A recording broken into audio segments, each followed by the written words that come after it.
Family who won $300 million jackpot defies everyone's advice.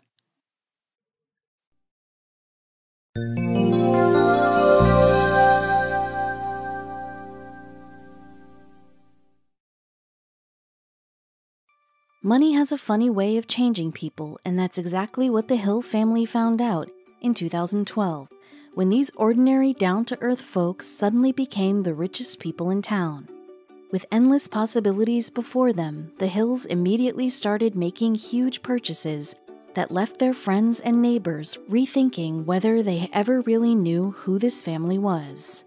In 2012, their 3 adult children moved out of the house, but Mark and Cindy had a younger adopted daughter from China. Mark worked at a meat processing plant, but Cindy recently lost her own job.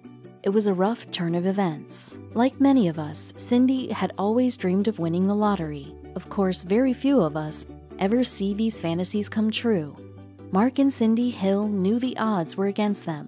They certainly never planned on becoming overnight millionaires, but you can't always plan for the future. The Hill family lived in the small town of Camden Point, Missouri. With only about 500 residents, it was the type of place where everybody knew each other. The Hills had a reputation as decent, modest people. Even with their low-key lifestyle, Mark and Cindy couldn't help but notice advertisements for the upcoming Powerball drawing. The jackpot number kept climbing higher and higher, beguiling anyone who happened to see it. Once the lottery reached a record $587.5 million, the Hills couldn't resist. Cindy drove out to the gas station to pick up 5 tickets. Not believing in any kind of lucky numbers, she let the computer pick hers for her. It was out of her hands. From there, all Cindy and Mark could do was watch the live drawing. Their chances were unbelievably low, but at least it would be a little exciting to have a stake in this live event. The balls started shuffling on their television screen. Amusingly, their first couple numbers matched up. But then a couple more followed, and the final number as well. Mark and Cindy stared at the television screen until they put it all together. They won the lottery. More than that, they won an amount of money that would inevitably change their lives forever. The Hills came away with half of the Powerball jackpot, just under $300 million, and suddenly this ordinary family was the talk of the town. Just about everyone they knew asked the same question: what are you going to do with all that money? Regrettably, many big-time lottery winners change for the worse. Leaving their old lives behind, they spend their new fortunes on mansions and flashy clothing. In the worst cases, they burn through all their winnings in the blink of an eye and go under. Thrilled as they were, the Hill family was aware of the pitfalls that came with their winnings. They didn't need to become high rollers, so maybe the money would go to help other people. Mark and Cindy thought it over while enjoying some of the jackpot themselves. Now that they weren't tied down by work, Cindy wanted the family to travel the world. We want to go back to China, Ireland, of course. We're Irish, and wherever the wind takes us, she revealed. Meanwhile, Mark bought himself a new pickup truck, as his old vehicle was in pretty sorry condition. From there on, however, Mark and Cindy decided to contribute their good fortune to a nobler cause. They thought of Mark's father. In recent years, local emergency services and firefighters twice saved the life of his dad. Mark felt that he could never truly repay them for their work, but perhaps the Hills could ensure that these heroes could do their jobs even better. Mark and Cindy met with Walt Stubbs, the Camden Point fire chief, and an old high school friend. They offered to share a portion of their winnings, which blew Walt away. He started picturing some new equipment or maybe a truck, but he didn't get that. The Hills announced that they would build an entirely new fire station. Whereas their old facility was far from the main roads, certainly a liability in emergency situations, their new one would be right by the highway. The upgraded building would also feature more garage space for emergency vehicles, plus living quarters for any employees pulling long shifts. Everybody recognized that Cindy and Mark went above and beyond typical generosity. However, they didn't stop there. The Hills provided funding for a new baseball field, further away from busy traffic. Thinking practically, they also donated enough to build a new sewage treatment plant. Hopefully these places won't be too close to each other.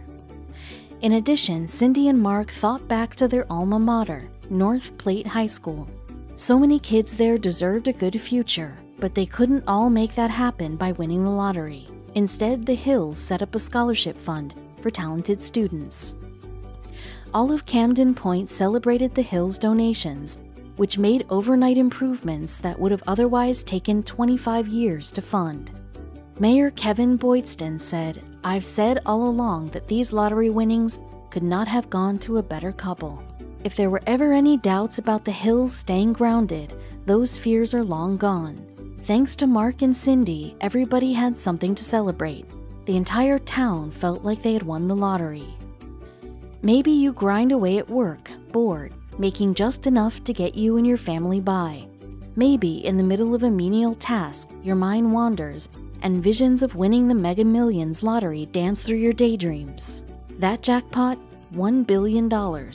Unbelievably, you think, that money could be yours for just $2, which you could likely scrape together with recycled cans.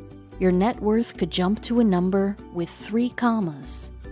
Were you to buy a lottery ticket, you know you'd have a better chance of getting struck by lightning than actually winning. You're not surprised the average American fruitlessly spends $207 a year on lottery tickets. Nevertheless, you resolve to buy one. Aware that someone has to win, so why shouldn't it be you? You stop by the convenience store at lunch and buy a ticket. The number you chose reflects an important date in your life. Then, later, when you're finally home, you watch the official drawing. A man in a suit pulls ping pong balls from what looks like a popcorn maker. As he turns the numbered ball towards the camera, you noticed each matches the number you chose. When all 6 numbers are drawn, it hits. You freaking won. Internally, your stomach does a loop-de-loop. Tears well in your eyes. Your knees give out. You've got the golden ticket. Well, lotto winner, take your moment, but then clear your head. There's a lot you need to know about the money you just won. See, your first instinct with the winning ticket in your hand might be to call all your friends and family. It might be to tell your boss he's worthless. It might be to head to the car dealership. All these steps would be ill-advised. Instead, lottery attorney, yeah, somehow that's an actual branch of the law, Jason Kurland, below, suggested signing the back of the winning ticket. That secures the ticket as yours and protects you from money-grubbing flinchers. And before taking the ticket to the Lotto Commission, Jason recommends you assemble an A-team of sorts. Call a lawyer, a financial planner, and an accountant. Ugh, could anything be less exciting? They can help you make the tough decisions coming up. In the meantime, keep quiet and don't tell anybody, Jason said. You can tell your immediate family, but as soon as word gets out, you won. Your life is gonna change, and you don't want your life to change unless you're ready for the change. Similarly, delete all your social media accounts. When you do eventually claim your reward, your name will come out, and the last thing you want are hordes of people with access to pictures of you and your family.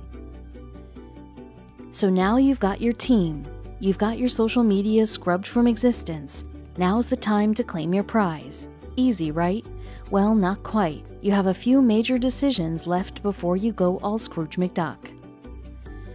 You can have that billion-dollar prize doled out to you over a few decades, or you can take it all in one lump sum.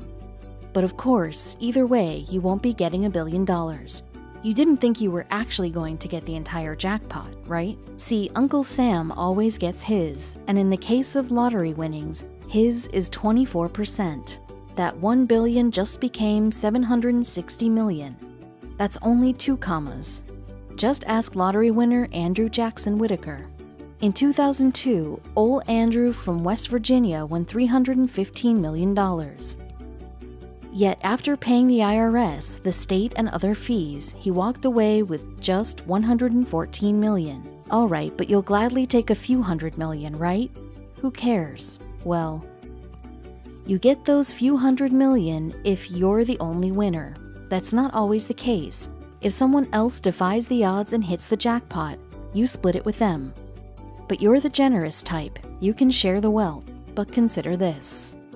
In September 2018, 40 New Zealanders won the country's 1 million New Zealand dollars, about $655,000 US jackpot. Each winner took home just 25,000 New Zealand dollars, 16,500 US dollars. Still good, but not quit your job good. Worst of all, the explosion of wealth so many envision to be their savior actually brings a wealth of problems. Some more drastic than others. Financial advisor Robert Pagliarini described one of these problems as the honeymoon phase of sudden wealth. People get all this money they don't know what to do with, so in their excitement, they start buying and spending and making poor financial decisions. Instead, Robert suggested they should envision their future, then build a plan that helps them create it.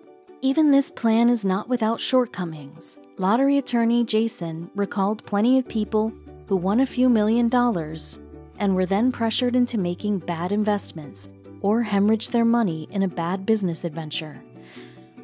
And the more you look at the stories surrounding other lotto winners, the more you see heartbreak and tragedy, even for those careful with their money. Just look at Missouri's Sandra Hayes below. Sandra won a few million after splitting a $224 million Powerball with 11 other winners. Once she secured her newfound wealth, she found her friends were suddenly short on cash when it came to weekend meals and entertainment. These are people who you've loved deep down, Sandra said, and they're turning into vampires trying to suck the life out of me. Other lotto winners will tell stories of friends and neighbors quickly asking for pieces of the prize. Time and time again, lottery winners and losers have learned the hard way that money can bring out the worst in people. Winner Denise Rossi, for instance, claimed a $1.3 million prize, then, to keep it all for herself, divorced her husband. Denise's plan backfired, and the courts ultimately made her share her winnings with her now ex-husband. Meanwhile, in 1988, lotto winner William Post, below, battled a hitman sent by his brother who wanted a cut of his winnings. And remember Andrew Whitaker, the winner of just $114 million? Well, that lottery winner spent millions fighting off over 400 lawsuits filed against him by people wanting a cut of his money. That's a pain in the butt.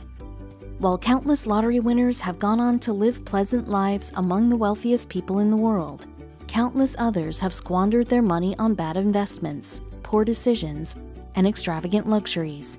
So heed this warning and be smart with your money, no matter how you obtain it.